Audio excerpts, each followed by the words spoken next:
जो भी स्टूडेंट इस पूरी वीडियो को देखेगा ना स्टूडेंट, आप लोग देख सकते हो कि मैंने जितने भी पद्य साहित्य के इंपॉर्टेंट क्वेश्चन थे और जितने भी आप लोगों के गद्य साहित्य के इंपॉर्टेंट क्वेश्चन थे, सभी को मैंने वन शॉट वीडियो के माध्यम से इस तरीके से बताया है कि कोई भी स्टूडेंट अगर आप पेपर से पहले इस वीडियो को देख करके जाता है ना, तो कंप्लीट वीडियो को देखने के बाद उसके बोर्ड परीक्षा के लिए 10 नंबर बिल्कुल क्लियर हो जाएंगे।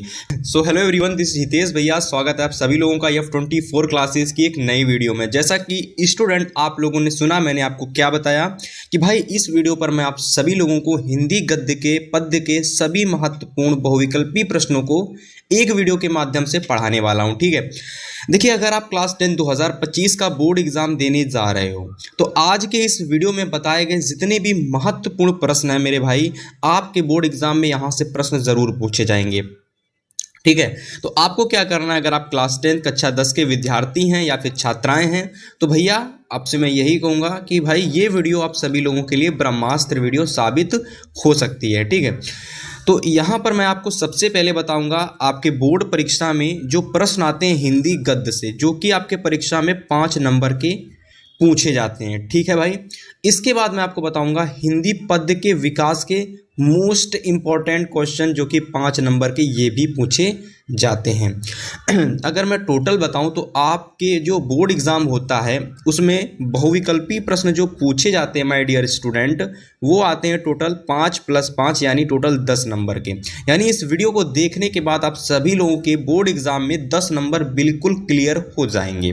ठीक है, आपको इस वीडियो को अच्छे से लाइक कर देना अगर आपने इस वीडियो को अभी तक लाइक नहीं किया है, और अगर आप चैनल पर पहली बार विजिट किए हो तो चैनल को सब्सक्राइब कर लेना है। ठीक है मेरे भाई, सब्सक्राइब कर लेंगे सभी डियर स्टूडेंट, और इसके बाद वीडियो पसंद आए लाइक कर देंगे। और अगर आपको इसका पूरा PDF चाहिए है डियर स्टूडेंट तो आपको क्या करना है, मैं हर बार बताता हूँ कि आपको मैं एक लिंक देता हूँ और उस लिंक के थ्रू आप लोगों को PDF जो होती है वो मिल जाती है। तो उस लिंक को मैंने डिस्क्रिप्शन में डाल दिया है। थोड़ा बहुत अमाउंट आपको पे करना है, जितने हैंड में आपकी उंगलियां होती हैं एक हैंड में उतना अमाउंट आपको पे करना है। एक हैंड में जितनी उंगली आपकी होती हैं उतना अमाउंट आपको पे कर दो कि इस पूरी PDF का लिंक आपको मिल जाएगा, तो वो डिस्क्रिप्शन में आपका दे रखा है। ठीक है, तो सबसे पहले यहाँ पर मैं आपको बताने वाला हूँ हिंदी गद्य के विकास के सभी महत्वपूर्ण प्रश्न जो कि आपके बोर्ड एग्जाम में पूछे जाएंगे डियर स्टूडेंट। शुक्ल युग से आएंगे तथा शुक्लोत्तर युग से आएंगे। ठीक है, तो शुक्ल युग और शुक्लोत्तर युग के जितने भी इंपॉर्टेंट क्वेश्चन हैं मैंने वो सारे यहाँ पर ले रखे हैं। तो सबसे पहले देखिए यहाँ पर हिंदी गद्य के विकास का संक्षिप्त परिचय, शुक्ल युग तथा शुक्लोत्तर युग। अब यहाँ पर आपके 5 नंबर बिल्कुल क्लियर हो जाएंगे। तो सबसे पहले देखिए प्रश्न की हेडिंग क्या है, महत्वपूर्ण रचनाकार एवं उनकी रचनाएं और विधा। मतलब स्टूडेंट यहाँ पर आपको जितने भी इम्पोर्टेंट रचनाकार हैं उनके बारे में, उनकी रचनाओं के बारे में, और वो रचना किस विधा की है उसके बारे में प्रश्न आपको यहाँ पर देखने को मिलेंगे। तो भैया आपको ये अगर स्क्रीनशॉट लेना है तो आप ले सकते हो, फिलहाल आपको PDF मिल जाएगी और PDF को आप प्रिंट आउट के माध्यम से कैफे से निकलवा सकते हो। ठीक है, जैसे कि मैंने यहाँ पर इसको निकलवाया हुआ है। तो चलिए सबसे पहले क्वेश्चन पर आते हैं, क्वेश्चन नंबर 1 पर। तो पहला नंबर क्वेश्चन हमारा क्या दे रखा है, सबको अच्छे से एकदम देखना है वीडियो को। तो सबसे पहला प्रश्न हम लोगों का है अतीत के चलचित्र, जो आप लोगों की रचना है अतीत के चलचित्र, तो इसकी विधा बतानी है और इसके रचनाकार कौन होंगे मेरे डियर स्टूडेंट। ये प्रश्न वेरी इंपॉर्टेंट है 2025 बोर्ड एग्जाम के लिए। अब मैंने ये नहीं लिखा है कि जो प्रश्न है वो कितने वर्षों में पूछे गए हैं। ठीक है, तो आप लोग ऐसा ना करना कि कोई भी क्वेश्चन आप लोग छोड़ देना। सारे के सारे जो प्रश्न मैंने लिए हैं वो बोर्ड परीक्षा के लिए बहुत ही ज़्यादा इंपॉर्टेंट क्वेश्चन हैं। तो देखो अतीत के जो चलचित्र है ये रेखा चित्र विधा की एक रचना है। ठीक है, और इसके जो रचनाकार हैं वो हैं महादेवी वर्मा। ठीक है, महादेवी वर्मा जी हैं। ठीक है, तो इस तरीके से देख सकते हो कि पहला प्रश्न आप सभी लोगों को तैयार हो गया होगा। ठीक है, अतीत के चलचित्र किसकी रचना है, महादेवी वर्मा की। किस विधा की रचना है, रेखा चित्र विधा की। ठीक है, तो इस तरीके से आपका ये वाला प्रश्न पूरी तरीके से कंप्लीट हो चुका है। चलिए अगले क्वेश्चन की बात करते हैं, क्वेश्चन नंबर 2 की, कि अर्धनारीश्वर जो रचना है ये किस विधा की रचना है और इसके रचनाकार का आपको नाम बताना है। तो देखो डियर, इसके जो विधा है वो तो है निबंध, विधा तो निबंध है। लेकिन इसके जो रचनाकार हैं वो है रामधारी सिंह दिनकर, रामधारी सिंह दिनकर। ठीक है, इस तरीके से अर्धनारीश्वर किसकी रचना हुई? रामधारी सिंह दिनकर की। और किस विधा की रचना हो गई? तो ये विधा की रचना हो गई। ठीक है, सॉरी, निबंध विधा की रचना हो गई। ठीक, चलिए अगले क्वेश्चन पर अग्रसर होते हैं, क्वेश्चन नंबर 3 की ओर। तो क्वेश्चन नंबर 3 है हम लोगों का कि आवारा जो मसीहा ये किसकी रचना है और इसकी विधा कौन सी है? तो सबसे पहले मैं आपको बता दूं, इसकी जो रचना है वो है विष्णु प्रभाकर, यानी भैया ये विष्णु प्रभाकर विधा की रचना है। ठीक है, और सॉरी, ये जो आवारा मसीहा है ये विष्णु प्रभाकर की रचना है। ठीक है, और जो इसकी विधा है वो है जीवनी। उम्मीद करता हूं सभी लोगों को अच्छे से एकदम क्लियर हो रहा होगा। चलिए अगले क्वेश्चन की बात करते हैं। तो क्वेश्चन नंबर 4 है कि उजली आग की विधा क्या है और इसके रचनाकार का नाम आपको बताना। चलिए अगले क्वेश्चन नंबर 5 की बात करते हैं। तो क्वेश्चन नंबर 5 क्या है कि कल्पलता विधा और रचनाकार। तो कल्पलता किसकी विधा है? तो कल्पलता है हजारी प्रसाद द्विवेदी इसके रचनाकार हो जाएंगे। ठीक है माय डियर स्टूडेंट, और निबंध विधा की आप लोगों की रचना हो जाएगी। ठीक है, इस तरीके से ये वाला प्रश्न भी आप लोगों का कंप्लीट हो गया। और विधा देखिए, आपको रचना देखते हुए चलना है कि कौन सी रचना है। तो ये कल्पलता रचना थी। ठीक है, इसी तरीके से आप लोगों की आगे जो रचना आने वाली है, देखिए स्टूडेंट, वो क्या होने वाली है। ठीक है, तो आगे जो आपकी रचना आने वाली है वो है कहानी। आगे कौन सी रचना आने वाली है? कहानी। तो बताना है आप लोगों को कहानी किस विधा की रचना है और इसके लेखक कौन हैं। तो जो कहानी आप लोगों की जयशंकर प्रसाद जी की एक रचना है। ठीक है, जयशंकर प्रसाद की रचना है। अगर मैं बात करता हूं तो ये एक कहानी है, क्योंकि आप सभी लोगों को दिख रहा है कि कहानी के लेखक कौन हैं। अब कहानी के लेखक हैं जयशंकर प्रसाद। अगर बात करें इसकी विधा कौन सी है तो वो भी एक कहानी है। ठीक है, चलिए अब हम क्वेश्चन नंबर 7 की ओर अग्रसर होते हैं। क्वेश्चन नंबर 7 है कलम का सिपाही। कलम का सिपाही, तो कलम का सिपाही की क्या क्या बताना है आप लोगों को? कलम का सिपाही की विधा बतानी है, रचनाकार बतानी है। तो सबसे पहले हम बात कर लेते हैं माय डियर स्टूडेंट रचनाकार की। तो रचनाकार इसके हैं अमृत राय जी। अमृत राय इसके रचनाकार हो गए। और इसके बाद जो इसकी विधा हो गई वो हो गई जीवनी, यानी भैया ये जीवनी विधा की आप लोगों की रचना हो जाएगी। चलिए क्वेश्चन नंबर 8 की बात कर लेते हैं। 8 नंबर प्रश्न है कि कंकाल, जो आप लोगों की कंकाल है इसकी आपको क्या बताना है? इसका आपको बताना है विधा बताना है और आपको रचनाकार बताना है। ठीक है, तो अगर रचनाकार की बात करता हूं मैं डियर स्टूडेंट तो वो है जयशंकर प्रसाद जी इसके रचनाकार। और अगर मैं इसके विधा की बात करता हूं तो ये है उपन्यास विधा की एक महत्वपूर्ण रचना। ठीक है, तो फिलहाल इस तरीके से ये 8 प्रश्न आपको अच्छे से एकदम तैयार कर लेने हैं। मैं एक बार रिवाइज करा देता हूं। कंकाल किसकी रचना है? जयशंकर प्रसाद की। किस विधा की रचना है? उपन्यास। कलम का सिपाही किसकी रचना है? तो अमृत राय जी की है। विधा कौन सी है इसकी? तो विधा है जीवनी। इसके बाद कहानी की बात करते हैं। तो कहानी है वो जयशंकर प्रसाद जी की रचना है। ठीक है, और अगर किस विधा की बात करता हूँ तो वो भी एक कहानी ही है। कल्पलता किसकी है? तो हजारी प्रसाद द्विवेदी की निबंध विधा की रचना है। उजली आग किसकी है? रामधारी सिंह दिनकर की निबंध विधा की रचना है। इसके बाद आवारा मसीहा अर्धनारीश्वर। ठीक है, तो इस तरीके से ये जितने भी मोस्ट इंपॉर्टेंट क्वेश्चन थे आप सभी लोगों को अच्छे से एकदम तैयार कर लेने हैं। अब मैं आपको बताने वाला हूं इसके आगे की इंपॉर्टेंट क्वेश्चन। चलिए डियर स्टूडेंट अगला क्वेश्चन देखिए आप लोग। अगला क्वेश्चन आप लोगों का क्या है? अगला प्रश्न है गुनाहों का देवता की विधा आपको बतानी है। किसकी विधा बतानी है डियर? गुनाहों का देवता। तो जो गुनाहों का देवता जो है ये किस विधा की रचना है और इसके आपको रचनाकार बताने हैं। ठीक है, तो सबसे पहले इसके हम लोग जानते हैं रचनाकार कौन है गुनाहों के देवता के। तो गुनाहों का देवता रचनाकार हो जाएगी धर्मवीर भारती। किसकी हो जाएगी? धर्मवीर भारती की रचना हो जाएगी। ठीक है, अगर मैं इसकी विधा की बात करता हूं तो इसकी विधा हो जाएगी उपन्यास।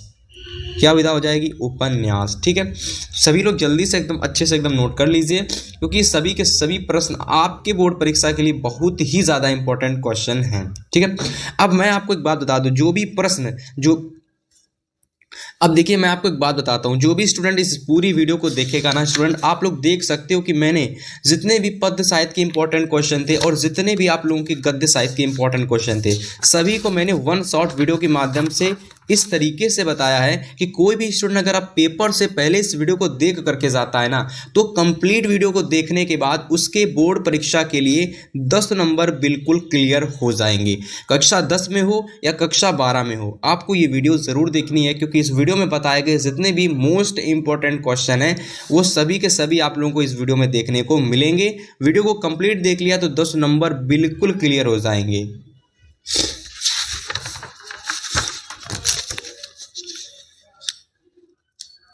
चलिए फिर अगले क्वेश्चन की बात करते हैं, क्वेश्चन नंबर 10 की।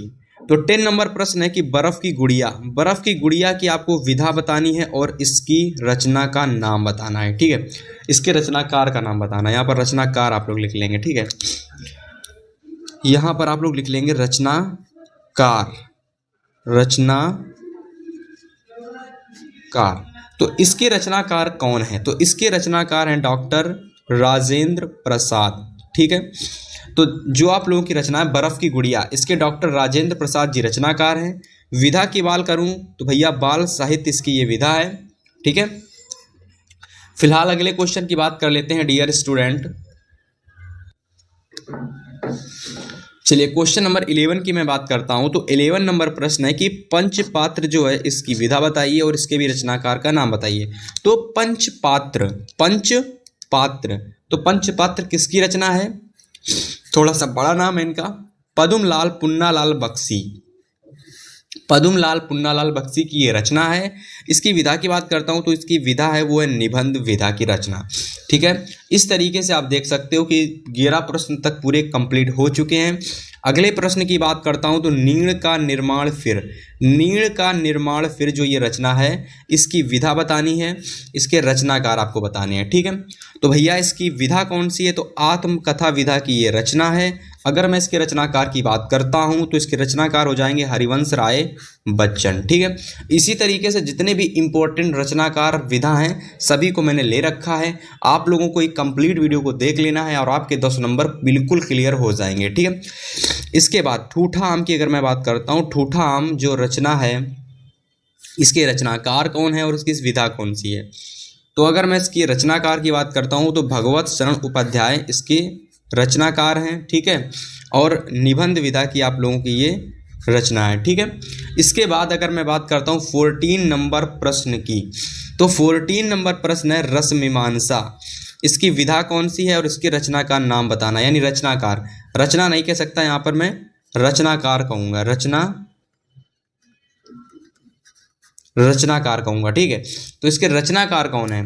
तो जो निबंध रस मीमांसा है इसके रचनाकार हो जाएंगे आचार्य रामचंद्र शुक्ल जी। रस मीमांसा के रचनाकार आचार्य रामचंद्र शुक्ल जी हो जाएंगे। और आलोचना विधा की आप लोगों की ये रचना हो जाएगी। ठीक है, इसके बाद अगला प्रश्न आ चुका है, लहरों के राजहंस। तो लहरों के राजहंस ये किस विधा की रचना है और इसके रचनाकार कौन है? तो देखो भाई, रचनाकार इसके हो जाएंगे मोहन राकेश इसके रचनाकार हो जाएंगे और विधा हो जाएगी इसकी नाटक विधा की ये रचना हो जाएगी। फाइनली इस तरीके से प्रश्न हो चुके 15 कंप्लीट। अगला क्वेश्चन नंबर 16।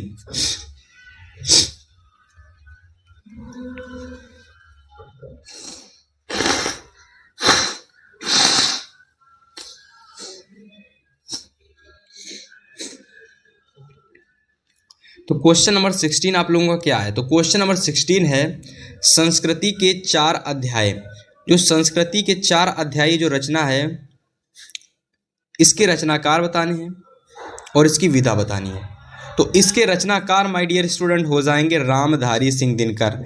इसके रचनाकार कौन हो जाएंगे? रामधारी सिंह दिनकर हो जाएंगे। और अगर मैं इसकी विधा की बात करता हूं तो इसकी विधा हो जाएगी निबंध विधा। तो इस तरीके से आपको ये प्रश्न हो चुके हैं कंप्लीट।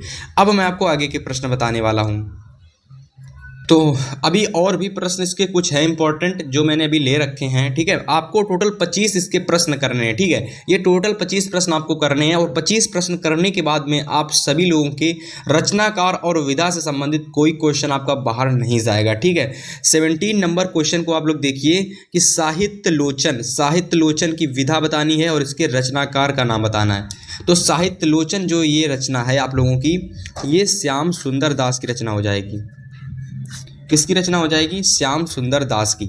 और इसकी विधा की अगर मैं बात करता हूँ तो विधा हो जाएगी साहित्य शास्त्र, ठीक है। साहित्य शास्त्र इसकी विधा हो जाएगी। फिर अगले क्वेश्चन की बात करते हैं, क्वेश्चन नंबर 18 नंबर में देखिए प्रतिशोध, बहुत ही ज़्यादा इंपॉर्टेंट क्वेश्चन। प्रतिशोध की विधा और इसके रचनाकार का नाम। तो प्रतिशोध किसकी रचना हो जाएगी? रचनाकार विनायक दामोदर सावरकर, ठीक है। और इसके अगर नाटक की बात करता हूँ तो नाटक इसकी विधा है, विधा यानी नाटक हो जाएगी, रचनाकार विनायक दामोदर सावरकर हो जाएंगे, ठीक है। फिर अगले क्वेश्चन 19 की बात करते हैं। 19 नंबर है विचार विधि। विचार विधि की आपको विधा बतानी है और इसके रचनाकार का नाम बताना है, ठीक है। तो विचार विधि है, इसके रचनाकार हो जाएंगे रामचंद्र शुक्ल या आचार्य रामचंद्र शुक्ल भी आप कह सकते हो, ठीक है, आचार्य रामचंद्र शुक्ल। अगर मैं इसकी विधा की बात करता हूं तो ये निबंध विधा की एक इम्पोर्टेंट रचना आप लोगों की है। इसके बाद 20 नंबर प्रश्न है, 20 नंबर क्वेश्चन, हिमालय की पुकार, इसकी विधा बतानी है और इसके रचनाकार का नाम बताना है, ठीक है।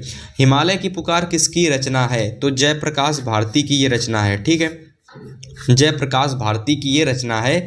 अगर मैं इसकी विधा की बात करता हूं तो आलोचना विधा की ये एक रचना हो जाएगी, ठीक है। इसके बाद देखिए अगला क्वेश्चन है 21, सेवा सदन। सेवा सदन क्या है? एक रचना है, इसके रचनाकार का नाम और इसकी विधा का नाम बताना है। तो रचनाकार इसके हो जाएंगे मुंशी प्रेमचंद्र, ठीक है, और इसकी विधा हो जाएगी उपन्यास। तो फाइनली इस तरीके से आप देख सकते हो कि कितने इंपॉर्टेंट क्वेश्चन आपको मैं करा रहा हूं, ठीक है।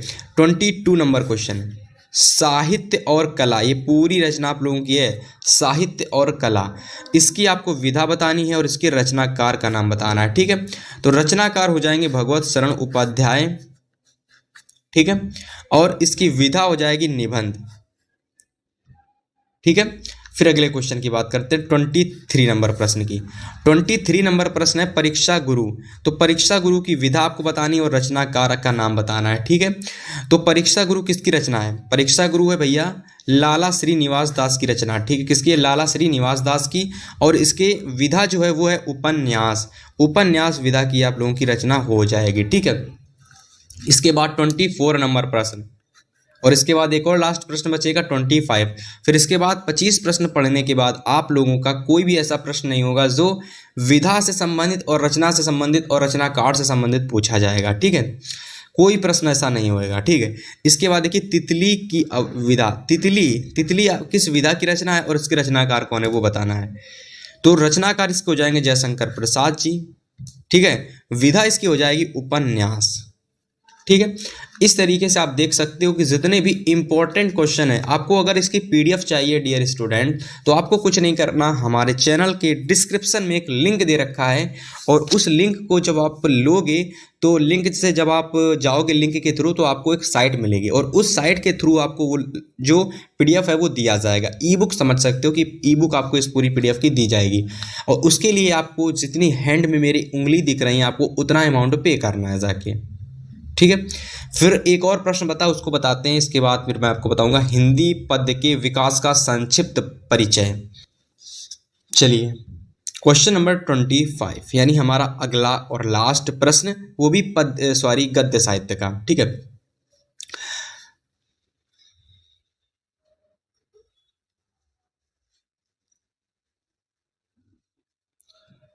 तो चलिए बात करते हैं इस क्वेश्चन की। बाणभट्ट की आत्मकथा। बाणभट्ट की आत्मकथा की विधा बतानी है और इसके रचनाकार का नाम बताना है। तो अगर मैं इसके रचनाकार की बात करता हूं तो हजारी प्रसाद द्विवेदी इसके रचनाकार हो जाएंगे, ठीक है। और अगर मैं इसकी विधा की बात करता हूं तो इसकी विधा हो जाएगी उपन्यास, उपन्यास इसकी विधा हो जाएगी। इस तरीके से देख सकते हो जितने भी इम्पोर्टेंट गद्य साहित्य के प्रश्न थे सभी हो चुके हैं कंप्लीट। ठीक है, इसके बाद मैं आपको अब बताने वाला हूँ हिंदी पद्य के विकास का संक्षिप्त परिचय। क्या बताने वाला हूँ? हिंदी पद्य के विकास का संक्षिप्त परिचय, जिसमें मैं आपको बताऊंगा रीतिकाल एवं आधुनिक काल के मोस्ट इम्पॉर्टेंट क्वेश्चन जो कि आपके बोर्ड एग्जाम में 5 नंबर के पूछे जाएंगे। ठीक है, और ये 5 नंबर आप सभी लोगों को जरूर तैयार करके जाने हैं और इसी वीडियो के माध्यम से पूरे 10 नंबर आपके क्लियर देख रहे हो जाएंगे। तो देखिए, सबसे पहले क्वेश्चन की बात करते हैं। 26 नंबर क्वेश्चन इस वीडियो का और पद्य का पहला प्रश्न कि आधुनिक काल की प्रमुख विशेषताएं। देखो, बोर्ड एग्जाम में आपको विशेषताएं जरूर देखने को मिलेंगी। ठीक है, 3 से 4 विशेषताएं दे देगा, आपसे बताएगा कि इसमें बताइए आधुनिक काल की विशेषता कौन सी है। अगर आपने प्रश्न को पढ़ रखा होगा, अगर आपने उनकी विधाओं को अच्छे से पढ़ रखा होगा तो आप जरूर बता पाओगे कि विधा कौन कहाँ से है। ठीक है, तो आधुनिक काल की जो प्रमुख विधाएं हैं जिसमें सबसे पहली है आप लोगों की खड़ी बोली का प्रयोग, आपको ये तैयार करना है। ठीक है, इसके बाद छंद मुक्त की कविता, अगर कहीं ये दिख जाए ऑप्शन में तो ये भी आप लोगों की आधुनिक काल की हो जाएगी। कहीं समाज सुधार का स्वर दिख जाए ऑप्शन में तो ये भी आधुनिक काल की हो जाएगी। कहीं देश प्रेम की भावना दिख जाए तो ये भी आधुनिक काल की होगी। ठीक है, तो इस तरीके से आपको 26 नंबर में 4 दे रखी हैं प्रमुख विशेषताएं या कृतियां कह सकते हो इनको, तो आधुनिक काल की हैं तो आपको तैयार कर लेनी है। 2 ही काल आपके बोर्ड एग्जाम में आते हैं, रीतिकाल और आधुनिक काल। उनसे संबंधित जितने भी इंपॉर्टेंट क्वेश्चन हैं सभी आपके यहाँ पर देखने को मिलेंगे। अगला क्वेश्चन आधुनिक काल से कि आधुनिक काल 2 महत्वपूर्ण कवियों के नाम, यानी आधुनिक काल के 2 महत्वपूर्ण कवियों के नाम। तो सबसे पहले हैं हरिवंश राय बच्चन, दूसरे हैं महादेवी वर्मा जी। ठीक है, तो हरिवंश राय बच्चन और महादेवी वर्मा ये दोनों महत्वपूर्ण कवि हैं आधुनिक काल के। एनीथिंग एल्स, किसी को कोई दिक्कत बताएगा जरूर। अब 28 नंबर क्वेश्चन कि रीतिकाल की प्रमुख विशेषताएं कौन सी हैं। तो रीतिकाल की जो प्रमुख विशेषताएं हैं उनमें से सबसे पहली जो विशेषता इंपॉर्टेंट है वो है ब्रज भाषा का प्रयोग, फिर दूसरी इंपॉर्टेंट है श्रृंगार रस की प्रधानता, फिर तीसरी रीति ग्रंथों की रचना और प्रकृति का चित्रण। तो ये 4 रचनाएं अगर ऑप्शन में कहीं दिख जाए तो आपको ये समझ लेना कि ये रीतिकाल की रचनाएं हैं। उसी तरीके से अगर आपको ये 4 रचनाएं कहीं दिख जाए तो आपको ये समझ लेना है कि ये आधुनिक काल की रचनाएं हैं। ठीक है, फिलहाल मैं आपको वो सभी इंपॉर्टेंट क्वेश्चन करा दूंगा जो आपके बोर्ड एग्जाम में आएंगे। ठीक है, चलिए फिर अगले क्वेश्चन की बात करते हैं। 29 नंबर क्वेश्चन कि रीतिकाल के 2 प्रमुख कवि और उनकी प्रमुख रचनाएं। तो भैया रीतिकाल के सबसे पहले प्रमुख कवि कौन से हैं? तो वो हैं भूषण। ठीक है, और इसके बाद दूसरे हैं केशवदास।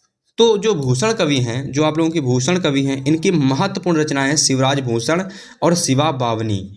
इसके बाद अगर मैं केशवदास की बात करता हूँ तो इनकी इंपॉर्टेंट रचनाएं बहुत सारी हैं, रामचंद्रिका, वीर सिंह, देवचरित, रतन बनी और कवि प्रिया। ये सभी कवि प्रिया, रसिक प्रिया, ठीक है, रामचंद्रिका, ये सभी केशवदास की रचनाएं हैं।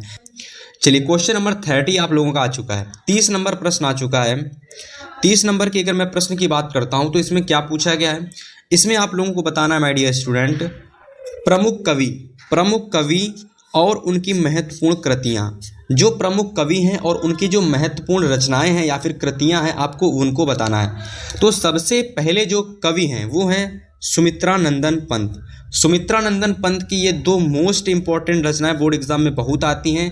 पहली है लोकायतन, दूसरी है चिदम्बरा। बोर्ड एग्जाम 2025 में आप सभी लोगों को ये दोनों की दोनों रचनाएं देखने को मिल सकती हैं। ठीक है, इसके बाद दूसरा प्रश्न है महादेवी वर्मा। अब महादेवी वर्मा की ये 3 रचनाएं बहुत आती हैं, जिसमें है नीरजा, अग्निरेखा, दीपशिखा और एक और लिख लीजिए यामा भी पूछ ली जाती है। ठीक है, इसके बाद माखन लाल चतुर्वेदी, ये एक इम्पॉर्टेंट कवि हैं। इनकी 2 इम्पॉर्टेंट रचनाएं हैं हिमंत रंगिणी और हिमकिटरिनी नहीं होगा, हिमक्रीटनी होगा। ठीक है, तो हिमंत रंगिणी और हिमक्रीटनी ये माखन लाल चतुर्वेदी की 2 मोस्ट इंपॉर्टेंट रचनाएं हैं। अब देखिए अगला क्वेश्चन, मैथिली शरण की गुप्त की आपको ये 3 नहीं 4 रचना तैयार करनी है। साकेत, भारत भारती, यशोधरा, चौथी द्वापर और पांचवी पंचवटी। तो मैथिली शरण गुप्त की काफ़ी सारी रचनाएं बोर्ड एग्जाम में आती हैं, तो आपको ये रचनाएं तैयार करनी है, ठीक है। चलिए क्वेश्चन नंबर 5, रामधारी सिंह दिनकर की इंपॉर्टेंट रचनाओं में से सबसे पहली है उर्वशी, परशुराम की प्रतीक्षा, रसवंती, रेणुका, हुंकार। तो आप लोगों को डियर इतनी रचनाएं तैयार कर लेनी है। इसके बाद क्वेश्चन नंबर 6 की बात करते हैं। तो क्वेश्चन नंबर 6 में अगर मैं बात करता हूं तो जयशंकर प्रसाद की सबसे पहली रचना झरना आपको तैयार कर लेनी है, फिर आंसू आपको तैयार कर लेनी है, फिर करुणालय आपको तैयार कर लेनी है, ठीक है। ये हैं 3 इंपॉर्टेंट रचनाएं। चलिए अब हम आपको बताने वाले हैं क्वेश्चन नंबर 7, अयोध्या सिंह उपाध्याय हरिऔध की सबसे पहली रचना है वैदेही वनवास, दूसरी है प्रिय प्रवास। तो अयोध्या सिंह उपाध्याय हरिऔध की वैदेही वनवास और प्रिय प्रवास ये 2 बोर्ड एग्जाम के लिए सबसे ज़्यादा इंपॉर्टेंट रचनाएं हैं। तो फिलहाल इस तरीके से मैंने यहाँ जितने भी कवि बताए हैं और जितनी भी उनकी रचनाएं बताई हैं आपको ये सारी तैयार कर लेनी है, क्योंकि ये सारी की सारी बोर्ड एग्जाम के लिए इंपॉर्टेंट हैं।